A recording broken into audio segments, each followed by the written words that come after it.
So much of Africa's history has been lost. It is a land of forgotten kingdoms. Great African empires of the Middle Ages provided the ivory and gold that fueled the Renaissance in Europe. Yet in later centuries, Arabs and Europeans, the very people who benefited most from Africa's bounty, conspired to deny the continent its great legacy.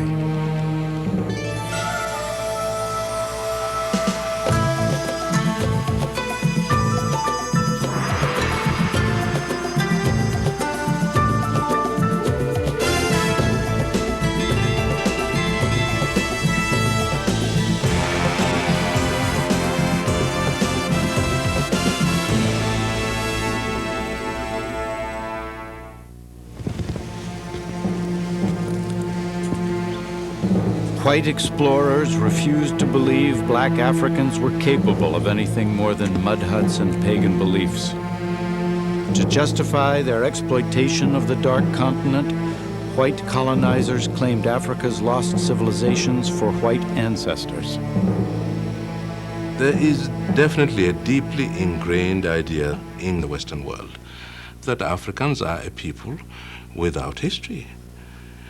Even the Regius Professor of Modern History in my old university, Oxford, in my own lifetime could address a mass audience in the United Kingdom through the media and say, maybe in the future there will be African history. But at the moment, there is none. There is only the history of Europeans in Africa. The rest is darkness. And darkness is not a subject of history. The great African civilizations relied on an oral tradition to pass on their ancient legends of mighty chiefs and tribal conflicts. Generation after generation heard these stories, but gradually the memories faded. Even the names of kings were forgotten. With no written record, the mighty empires of Africa's past became as vulnerable as their land.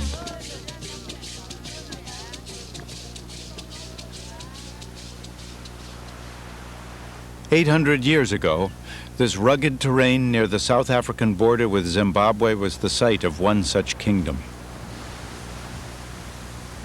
All outward signs of their civilization have long vanished, yet the local Venda people know, through whispers from their ancestors, that great kings and queens were once buried here, high above the bushveld on the summit of a cliff. A burial ground created with thousands of tons of soil carried here to cover the bare rock of the cliff top. Each body was adorned with gold treasures before the royal graves were sealed.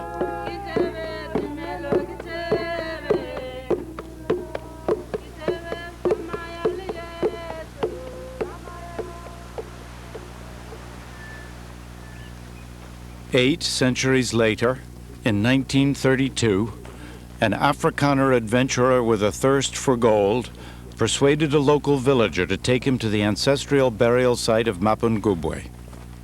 Today, Ernst van Graan, grandson of the explorer, retraces that journey. Well, my grandfather, he was a treasure hunter. He was always interested in finding gold, and he was actually looking for this place for almost 5 years. Centuries of superstition had protected this royal burial ground from theft. Their guide dared not even look at this sacred hill, fearing he would be struck blind. The local Venda people, they call this hill Mapungubwe, the hill of the jackal.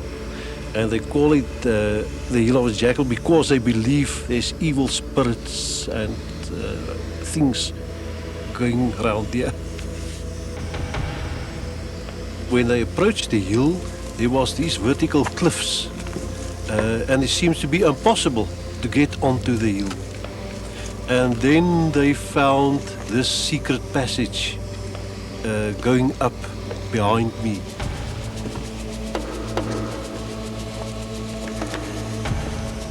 As Van Graan's team began their climb, they found holes carved into the rock face, an ancient stairway to the top of this hidden chimney.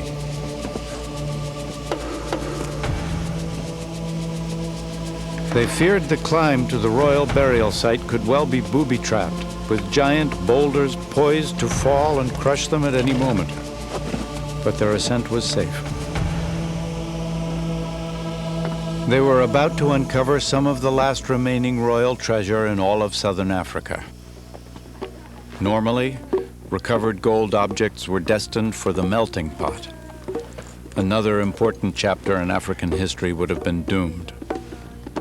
And originally that was their plan. Luckily, at the last moment, Van Graan Jr. suffered a pang of conscience. Among the finds were a golden scepter and a gold rhinoceros. Small trinkets compared to Tutankhamun's treasures, yet they were the few precious remaining links to a long-forgotten past.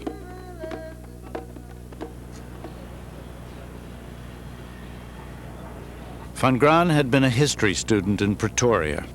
He knew the significance of these artifacts and decided to donate them to the university.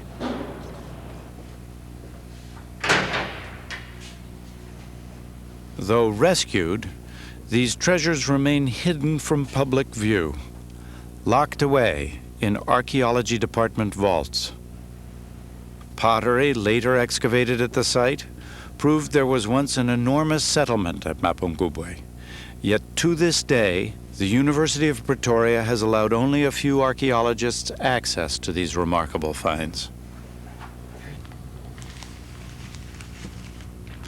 These are the most important artifacts in sub-Saharan Africa, reluctantly brought out to be photographed on special occasions, then locked away again. They might as well still be buried.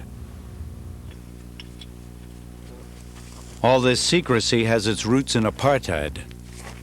Dutch settlers maintained that blacks and whites had arrived in the area at roughly the same time, giving them equal claim to the territory. When radiocarbon dating placed Mapungubwe as early as 1200 AD, white South Africans were stunned. They refused to believe blacks had arrived in the region more than 400 years earlier than the first white settlers. The Afrikaner scientists tested and retested Mapungubwe, making it one of the most radiocarbon dated sites in all of southern Africa. Yet the result was always the same, 1200 AD. With many white settlers in southern Africa, much of their argument had rested on the proposition much of this land was, in any case, free of African people. What do you mean it belongs to Africa? We arrived at about the same time as the Africans, so they have no greater claim than we have, so we have as much right as they have. So to tell them that, look, but they were here hundreds of years before you, undermines some of their basic claim to a special status in Southern Africa.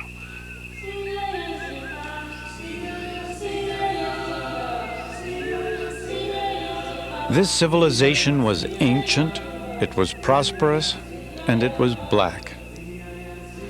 But what happened to these people remains a mystery. Perhaps they drove their cattle herds further north to the lusher pastures and cooler climate of higher ground.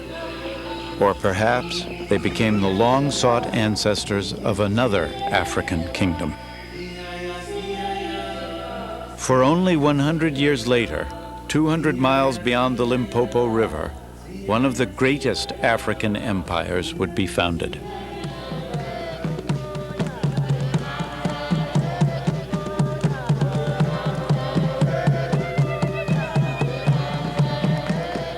While Europe was in the Middle Ages, southern Africa was dominated by the Kingdom of Great Zimbabwe. Their kings ruled from a court enclosed by a colossal circular wall, over 25 feet high and 16 feet thick. Little is known about the empire. Even the names of their kings are now forgotten. We do know they owned thousands of head of cattle and provided ivory and gold to Swahili merchants on the East Coast. the first link into Africa's trade network with the world. Today, the country of Zimbabwe takes its name from this ancient kingdom. Zimbabwe means Great House of Stone. Until recently, its real history was denied by white people. They were convinced that black Africans could not have created such monumental structures.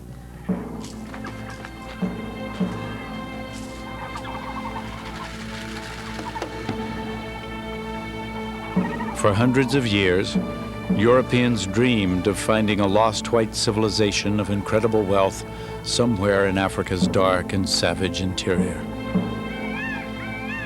Karl Mauck, a German explorer, had heard tales of ancient stone ruins in unexplored territory north of the Limpopo River.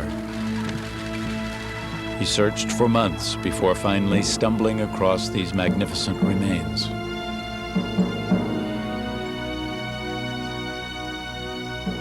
Tuesday, 5 September 1871.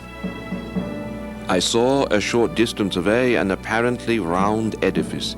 It's built without any mortar of hewn granite slabs. The outer wall is about 150 yards in diameter. The local natives call these ruins Zimbabwe. Mauck was overcome by the splendor and sophistication of these ruins. But believing black Africans too primitive to build such walls, he was convinced they were the work of a lost white tribe. Finally, I stopped in front of a tower-like structure. It stood quite undamaged. I learned from the local inhabitants that they themselves have only lived here from about 40 years ago, that the region was quite uninhabited before that time. All are absolutely convinced that white people once inhabited the region. He drew African artifacts in his notebook, but refused to believe that this city was built by blacks. Finally, he found evidence he believed would prove his theories. I cut some splinters off the crossbeam. A comparison with the wood of my pencil shows that it must be cedar wood, and this must have come from the Lebanon. Furthermore, only the Phoenicians could have brought it there. Solomon used a lot of cedar wood for the building of his palaces, and these ruins are an imitation of Solomon's buildings in Jerusalem. The great woman who built the enclosure could have been none other than the Queen of Sheba.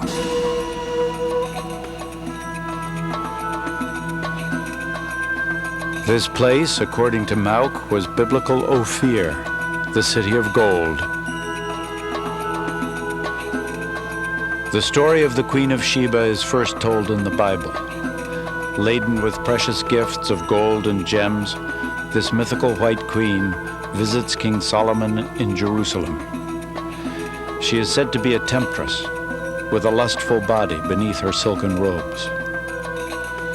She gives the king everything he desires. Karl Mauck concluded the Queen of Sheba must have been the Queen of Great Zimbabwe, and this place, her palace. Mauck's racist theories were quickly seized upon as valuable propaganda by white settlers seeking to expand the British Empire. Any proof that whites had been here in biblical times would help justify their new exploitation of the region.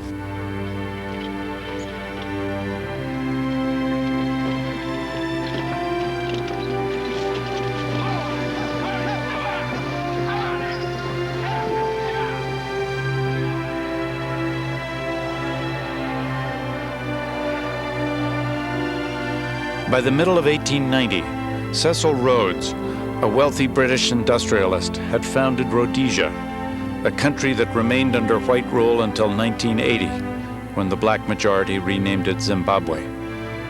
Rhodes carved out for himself thousands of miles of land, rich in diamonds and gold, including the ruins of Great Zimbabwe. Claiming it was a Phoenician palace, he oversaw an orgy of looting that robbed these ruins of their most precious artifacts. One of the great tragedies of Great Zimbabwe is that people were doing intensive excavation work here in the firm conviction that at the bottom of all this debris was the key to the mystery, the Phoenicians, whoever it was who built it. And of course, once they got down to the bottom and the clearance was complete, they had destroyed all the evidence of all the human habitation that actually went with these walls. This act of historical vandalism still angers Peter Garlick, once an official in charge of the site. So great was the damage that the true history of this place was almost lost forever. But in 1929, a large-scale expedition of British archaeologists attempted to unlock Great Zimbabwe from the bosom of the Queen of Sheba. Gertrude Caton Thompson, the leader of the group, was determined to solve the riddle of Great Zimbabwe once and for all. Gertrude Caton Thompson was a formidable woman. Her archaeological standards were of the highest. It was an all-woman team. I think very deliberately she always worked with women and was one of the first feminists in archaeology.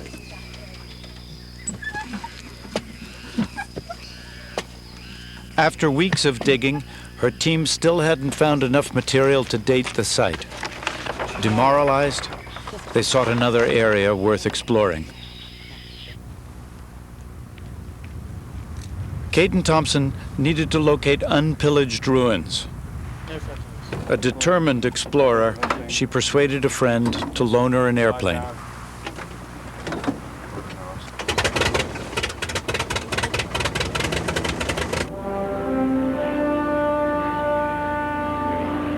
As she swept past the back of the Acropolis, she noticed an uncharted path to the top.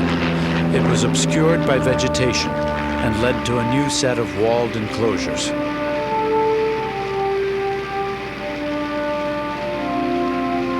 At last, she had found a place untouched by white hands.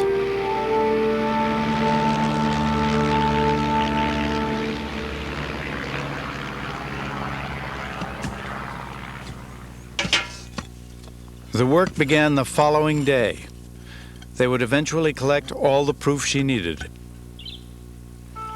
Her conclusion: ancient Bantu people had built Great Zimbabwe in medieval times, starting around the 11th century. But her report was not popular among white Rhodesians.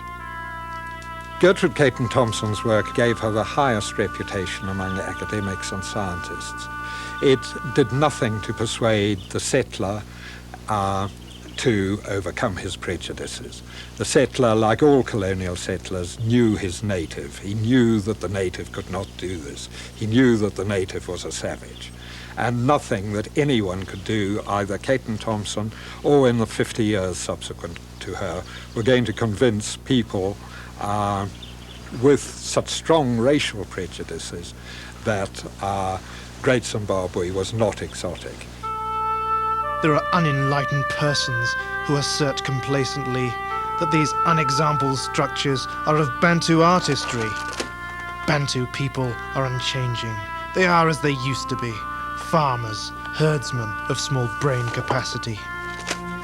She had a special file for such poisonous propaganda. Many years later, a black servant was still shown bowed before a white Queen of Sheba in an official Rhodesian travel poster. Great Zimbabwe was being used as a symbol of white racial superiority. Today, the same image is the icon of the new nation of Zimbabwe. The attempt was to undermine the legitimacy of the claims of African nationalists and to say this land is as much ours, if not more so, than yours. If you suddenly demonstrate, but look, these walls testify against you because these have been here for hundreds of years and they were erected by Africans, silent witnesses that Africans were here centuries before you, they can't take it. So they say the witness is lying. It wasn't built by Africans. For centuries, Great Zimbabwe has suffered an entirely fictitious history. But what was this great African kingdom really like?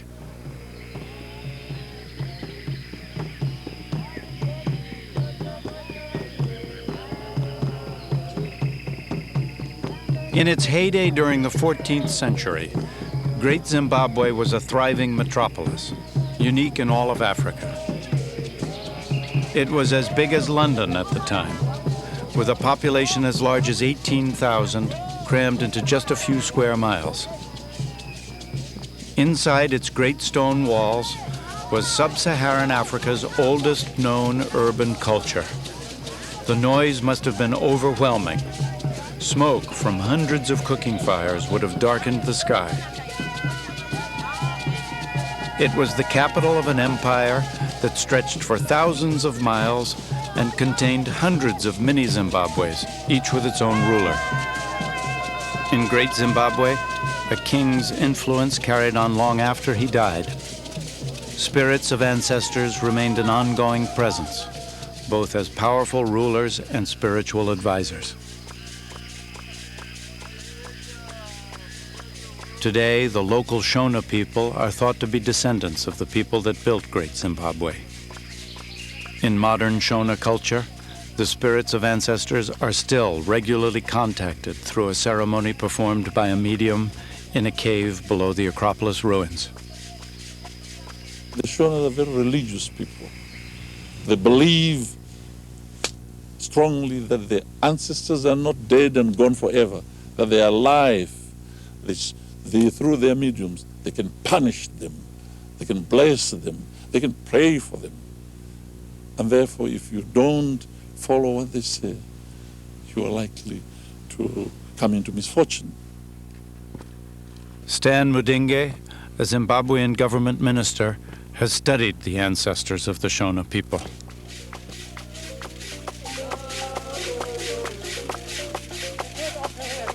Usually, the spirits of the ruler, the dead rulers, were the most powerful spirits on matters of state. And these spirits possess mediums, and they become, in every respect, the emperor back in human form.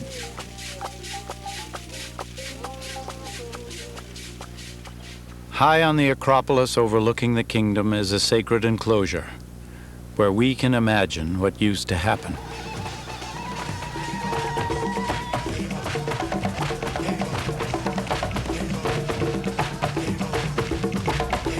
During times of trouble, the king would come here to pay tribute to his ancestors and ask for guidance from his spirit medium. The medium would work himself into a trance and be taken over by the spirit of a long-dead ruler.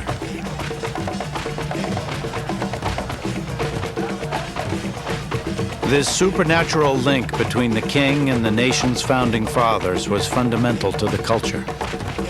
Through his medium, the king exerted influence over the spirit mediums of lesser rulers.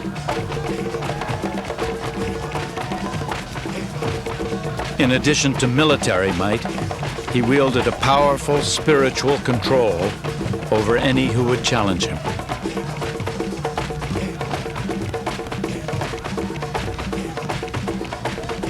You didn't need a huge army to control. You had control psychologically. You could make people peaceful. You could make the pronouncements which people will follow and will obey.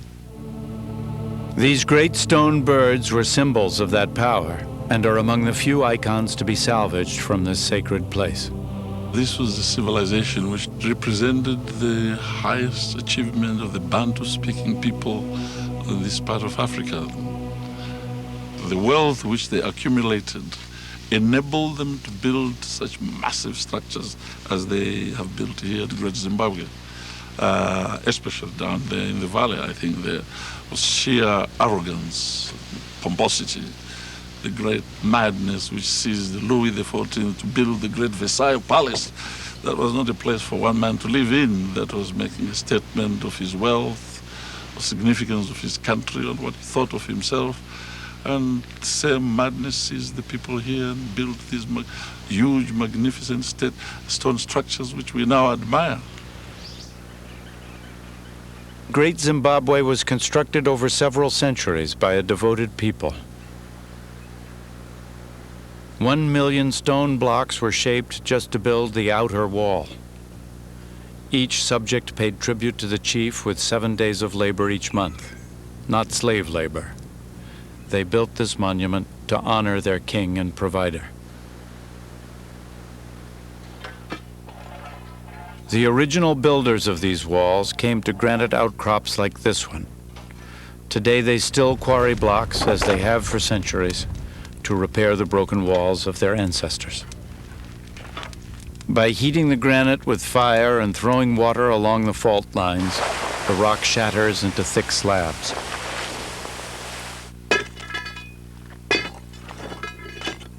Then begins the slow process of breaking and shaping the rocks for the dry stone walls. Although it's easy to understand how they built these walls, why they built them is the subject of fierce debate. Was the great enclosure a fortress or a palace?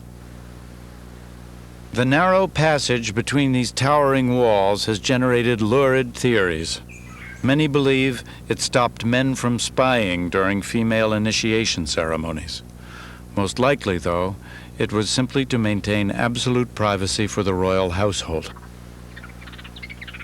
That still leaves the enigma of the giant cone-shaped tower.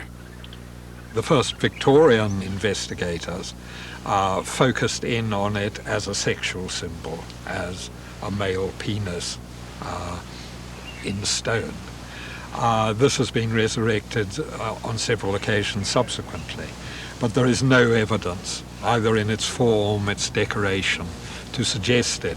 There are fragmentary traditions that suggest that it represents in stone the great clay grain bins in which the staple food was stored. And this makes some sort of sense of the monarch, the king, as provider of his people's food. Funding this vast construction in the 1300s required a booming economy. And the source of that wealth was cattle. A chief's status was based on the number of cattle he owned. A rich man would have many cattle, so he could afford many wives, who would bear him many children, who would provide more labor to cultivate more land. During the dry season, when there was little work, farmers became gold miners.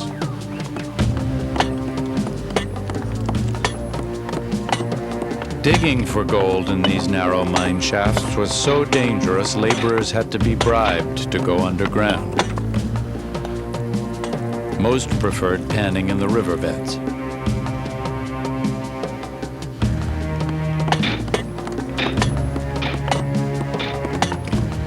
Gold was the monopoly of the king.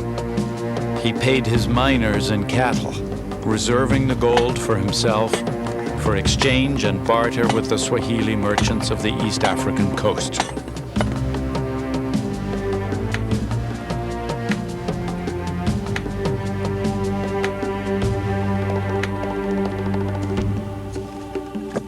At the height of their power, the great Zimbabwe rulers controlled the flow of gold and ivory to the trading ports of East Africa. And this trade would fuel construction of some of the most magnificent cities in the ancient world.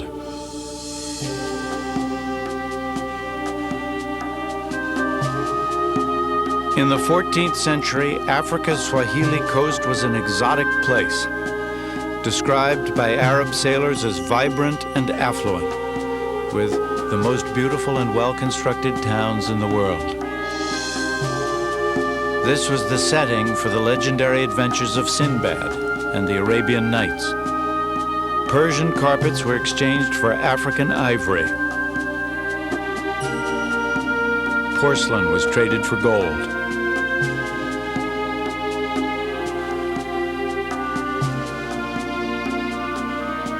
Merchants who came from India and Arabia, even from the Far East, had to deal with Swahili brokers, medieval middlemen, who were their only link to goods from Africa's interior.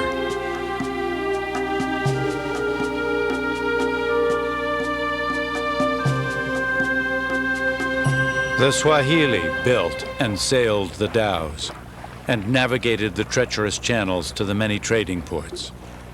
By controlling the sea, they maintained firm control over all commerce in the region.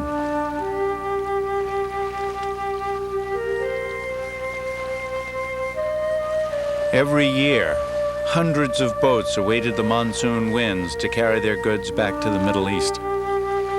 By the 10th century, gold, ivory, and quartz were pouring into the Mediterranean.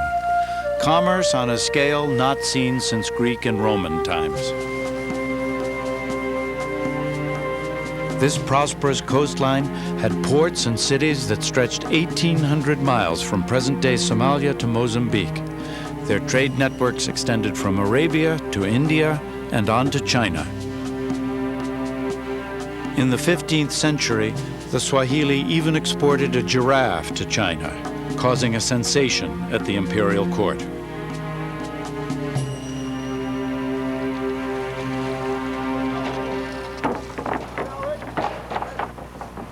This extensive contact with other cultures produced a cosmopolitan society, influenced by both Arab and Indian traditions.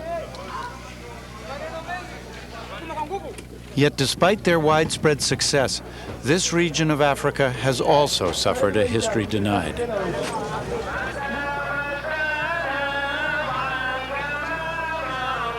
The confusion can be traced back to the first Arab traders and the introduction of Islam.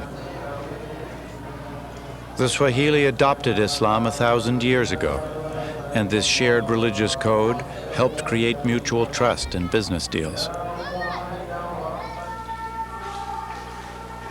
The call to prayer would have brought together the Arab traders and the African merchants. They would have washed in cisterns like these, then entered mosques as grand as the medieval cathedrals of Europe.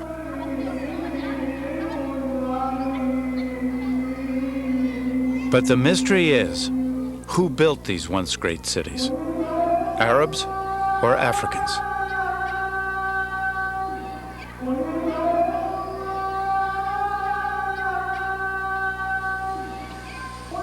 Archaeologist Mark Horton is studying the ghost towns of Africa's coast.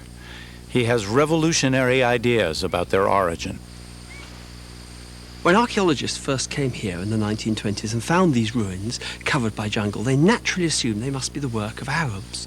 You've got here stone tombs made of coral from the sea, decorated in porcelain bowls. You've got houses and palaces with elaborate niches and toilets. You've got mosques with their minarets and with their mihrabs.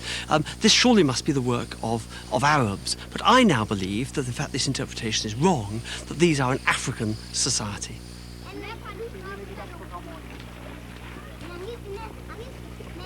The raw material for these towns was mined from coral deposits. Until recently, it was assumed Arab settlers used African slaves to build their mosques and palaces.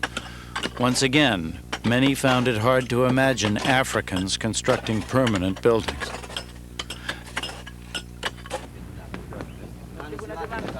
Now it is thought the Swahili played a much more active role in creating this trading empire, and that the wealthy merchants who built these coral towns were African, not Arab. It's a complicated story to untangle. By the 18th century, long after many of these coastal cities had gone into decline, the east coast of Africa was actually ruled by Arab sultans from the island of Zanzibar. To support their territorial claims, they insisted Africans were mere bystanders in the development of Swahili civilization. For 10 years, Mark Horton has been helping the Swahili rewrite their history and lay claim to their rightful legacy. For Horton, this derelict building is a testament to the betrayal of the Swahili people. It's called the House of Wonders. This vast building represents the final humiliation of the Swahili. It was a present by the British to the Arab Sultan of Zanzibar in the 1880s. The British wanted to carve up large tracts of East Africa, but unfortunately the Swahili were in the way. They were the people who'd lived there for thousands of years. And so they pretended that the Swahili had no history, it was simply Arab history. And by giving this building to the Arab Sultan of Zanzibar, it was possible to create a whole new myth about the history of East Africa. And that is why we no longer have an idea of who the Swahili were. Okay, Kazi Kubwa. Horton believes the only way to find out who they were is by digging. His goal? To find evidence of an early African settlement on the island of Pemba off the Tanzanian coast. He leads his team of workers to a site where he thinks he has found the legendary city of Kanbalu. According to Arab records from the 10th century, Kanbalu was the first Muslim city on the Swahili coast, so it is of crucial importance. In the best African tradition, Horton issues orders from his perch while his wife Kate digs below. Has it been robbed out? They are starting to uncover the floor of a mosque that has completely collapsed. Horton hopes it will reveal how Islam came to East Africa.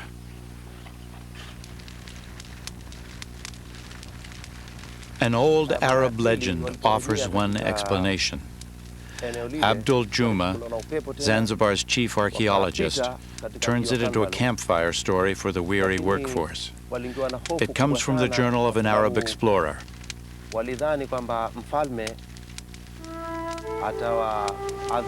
Back in 922 AD, he wrote that a ship of Arab sailors set sail from Oman to an African trading post called Kanbalu.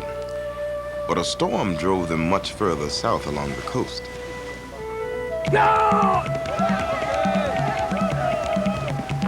Now, the people of this coast were reputed to be cannibals, so the sailors feared for their lives.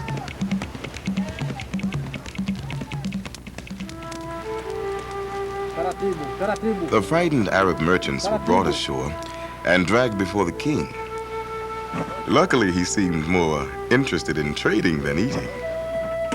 He was dazzled by the Arabian jewels, so they exchanged presents. The sailors had good reason to praise Allah. When it was time to go, they invited the king onto the ship to say farewell. The Arab captain had a wicked thought.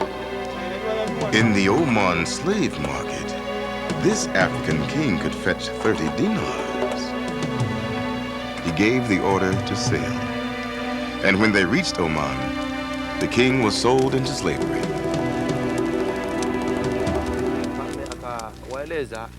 Over the next year, the king learned Arabic and studied the Quran and eventually became a devout Muslim.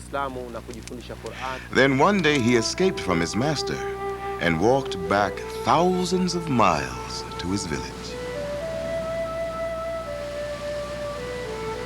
Several years later, the Arab captain who had betrayed the king set sail on another voyage to Kanbalu. Once again, their ship was blown south. Once again, they found themselves off the land of Zanj.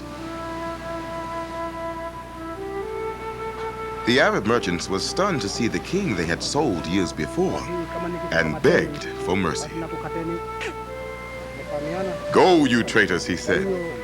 "If I have forgiven you, it is because through me you have introduced my people to Islam. So in future, when Muslims come here, we will treat each other like brothers." This time, the king did not see them off.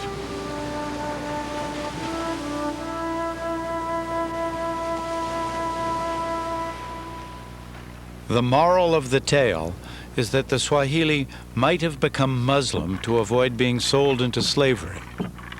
Horton thinks the spread of Islam along the Swahili corridor was a kind of insurance policy against the Arab slave trade. Kanbalu, the Arab captain's destination in the tale, was a thriving trading port along the east coast of Africa. If this is Kanbaloo Horton has found, then beneath the floor of this stone mosque, there could well be earlier mosques built in a more traditional African style.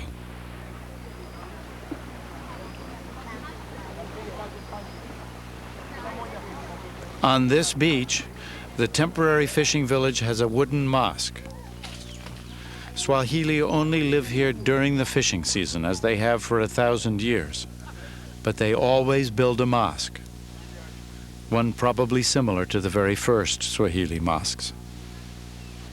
So, Mark, this is a timber-built mosque with thatch, typical of early mosques on these villages.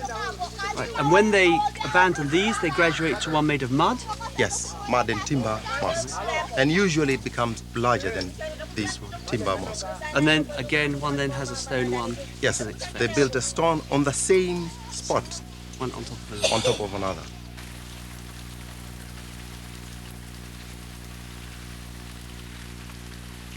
Heavy rainfall brings a halt to the digging. The downpour softens the soil just enough to quicken Mark Horton's pulse. Beneath the stone mosque, they begin to find remnants of 2 wooden mosques, one on top of the other, the earliest dating back to the 8th century. This place is probably the site of Kanbaloo. We know from historical evidence that Kanbaloo is the first place on the East African coast with Muslims. Perhaps this is the first structure that I'm kneeling on, the very place that the Muslims came to East Africa.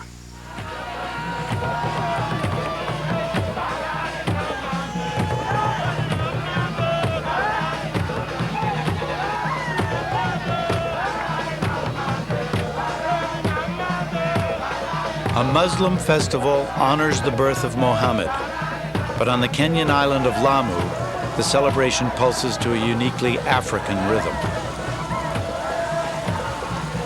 The clans race dhows around the archipelago and surge along the harbor front. Islam may have come from Arabia, but this is a Swahili celebration in a Swahili town.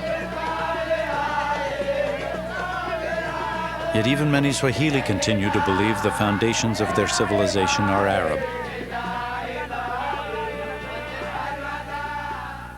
Some of the confusion was self-perpetrated in the sense that many Muslims among the Swahili people preferred to identify themselves in Arab terms. So they added to their racist tendencies of outsiders who wanted to deny Africans any credit anyhow. So these Muslims had quasi-religious reasons for self-Arabization. And Western observers had racist reasons for crediting the Arabs with Swahili civilization. And the two forms of reasons converged to create the confusion.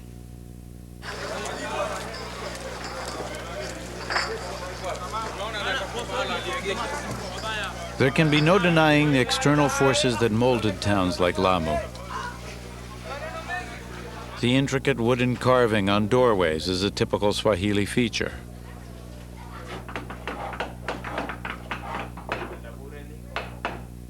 Perhaps several centuries ago, Indian craftsmen visited and taught Africans how to carve elaborate designs into wood. But then the Swahili absorbed and adapted these lessons to fit their own culture.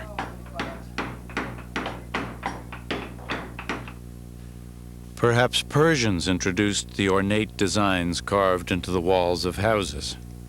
But today, Swahili craftsmen practice the art of molding wet plaster.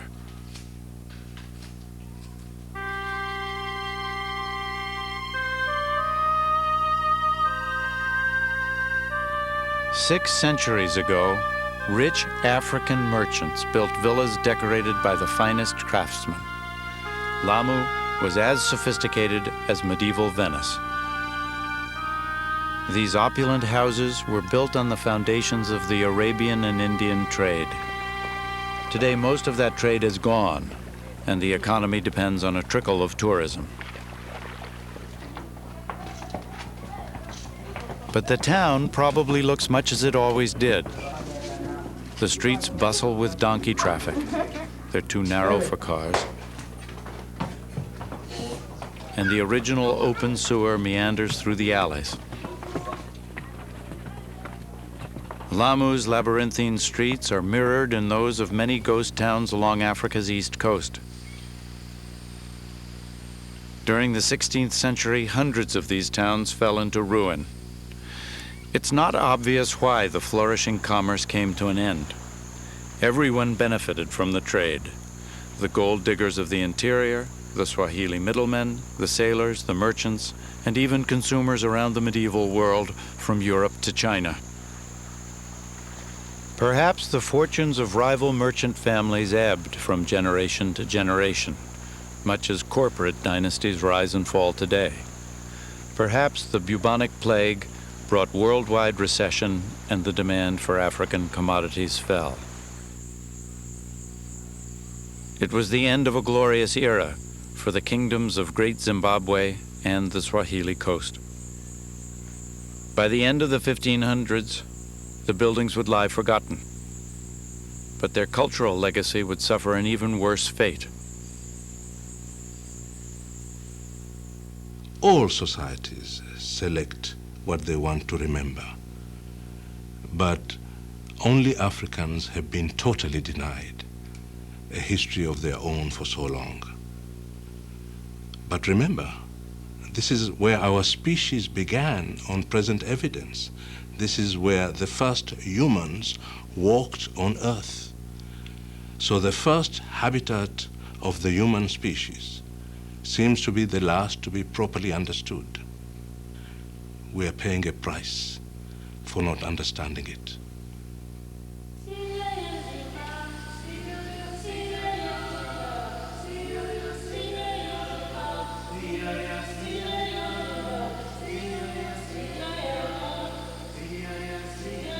When European settlers first came to Africa, they dreamed of discovering a lost white civilization of fantastic wealth and beauty.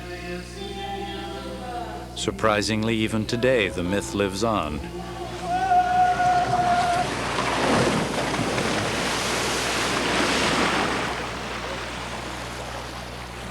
This is South Africa's lost city, a living monument to an imaginary lost white tribe. It's part of the Sun City Resort, one of the most luxurious theme parks in the world. The artificial beach is packed with white South Africans on vacation.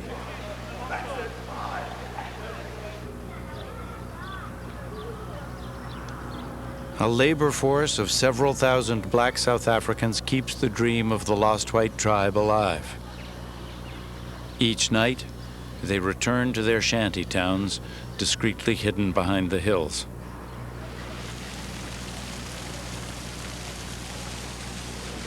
Perhaps in centuries to come, when future archaeologists uncover these ruins, they'll identify them as the remnants of a lost white tribe of Africa.